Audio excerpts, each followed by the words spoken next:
Police are investigating the shooting of the EFF Freedom, or should I say the EFF councillor candidate, Thulani Shangase, in Msunduzi Municipality. He was shot dead yesterday afternoon in the area of Caluza, that's in Pietermaritzburg. Our members are on the scene. We adopted an integrated approach as far as our investigations are concerned. We've included the political task team in KZN, our forensic experts, crime intelligence is on board. So they are at the scene as we speak. So, but I don't have the exact details as to exactly what transpired and what might have been the motive for that incident. Well, let's get to the latest now, and we're joined by the secretary of the EFF in Umgungundlovu, David Msomi, speaks to us now on behalf of the EFF. Mr. Msomi, thank you very much for your time. We're not going to make any assumptions because the police are saying that they are still investigating this particular matter. But to your knowledge, who or why might this have happened? Thank you very much. So, according to the report we get yesterday from our members and also the family, our member or our councillor candidate was there for the meeting with the party agent, was on the ground for the EFF incoming elections. So, and then that is only thing we received yesterday. But in the moment we're going to the family at 12, and then we hope that we can get more information about this. Yeah, perhaps the story, the question I wanted to start with was, to your knowledge, who might have been responsible for this terrible act? Yes, but I can't say who. I can't mention anyone that who is responsible, but I think the police will investigate this and they will find who did this to our member. Yeah.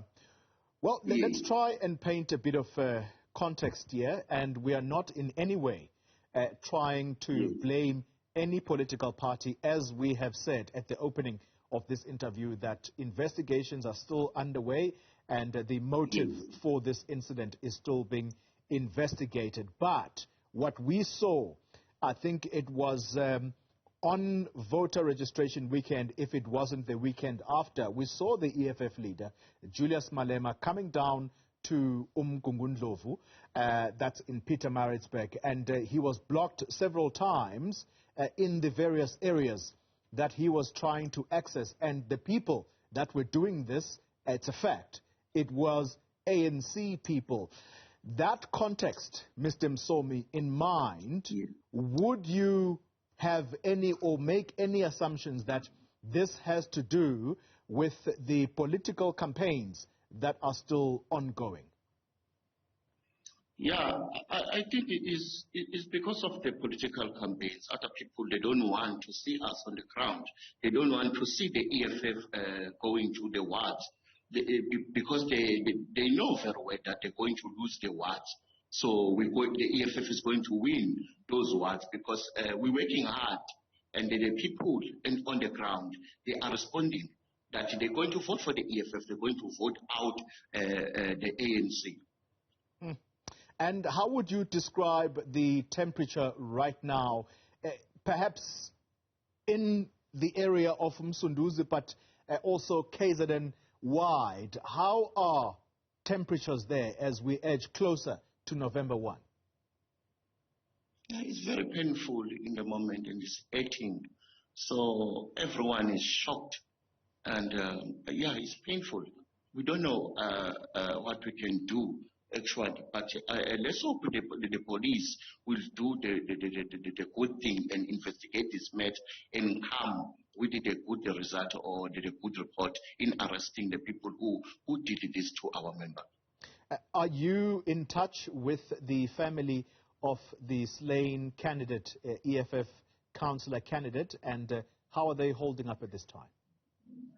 Yes, I'm in touch with them. Even now, the regional leadership is going to visit the family at 12 today, so we'll be there with the family. All right.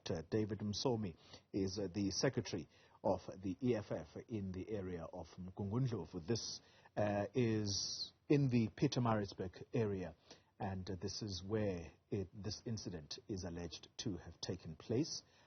In fact, it can't be alleged because someone is dead. So it's where this shooting incident happened in the area of Msunduzi. So we're going to continue monitoring this particular story, because if any of the political parties are involved in this act, we are going to have to look to the IEC as to what happens then, apart from law enforcement, but this might be seen as an act of intimidation. So what are the rules when such things happen?